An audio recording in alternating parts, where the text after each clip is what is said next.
আসসালামু আলাইকুম। আপনাদের কাছে একটু বিচার দেওয়ার জন্য ভিডিওটা তৈরি করছি। এবার বিশেষ ঘোষণা দিলেন সাংবাদিক ইলিয়াস।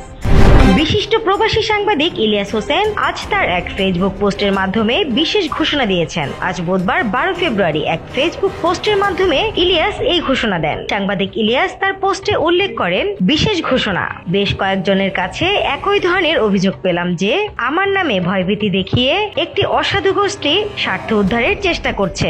আমি স্পষ্টভাবে বলতে চাই, আমি যদি কারো ব্যাপারে কোনো অনুসন্ধানে নামি এবং কারো অপরাধের প্রমাণ পাই, তাহলে পৃথিবীর সবকিছু দিয়ে দিলেও আমি সেটা প্রকাশ করবই। টাকা পয়সা দিয়ে সেই নিউজ আটকানো যাবে না। উল্লেখ করে তিনি আরো বলেন, সবশেষ পুলিশের এসপি আব্দুল্লাহ আরেফের নিউজ করতে গিয়ে আমাকে নানা প্রলোভন দেখানো হয়েছে। অনেক গুরুত্বপূর্ণ ব্যক্তিদের কল পেয়েছি, কিন্তু আমি সবাইকে সম্মানের সাথে একই কথা বলেছি। আমার সাথে আরেফের ব্যক্তিগত সমস্যা নেই। যাদের সাথে তিনি প্রতারণা করেছেন তারা যদি এসে বলেন তাদের অভিযোগ তুলে নিচ্ছেন, তাহলেই শুধু নিউজ বন্ধ হবে। সেটা করতে ব্যর্থ হবার পর নিউজ প্রচার হয়েছে এবং পুলিশ কর্মকর্তা তাকে ওএসডি করেছেন।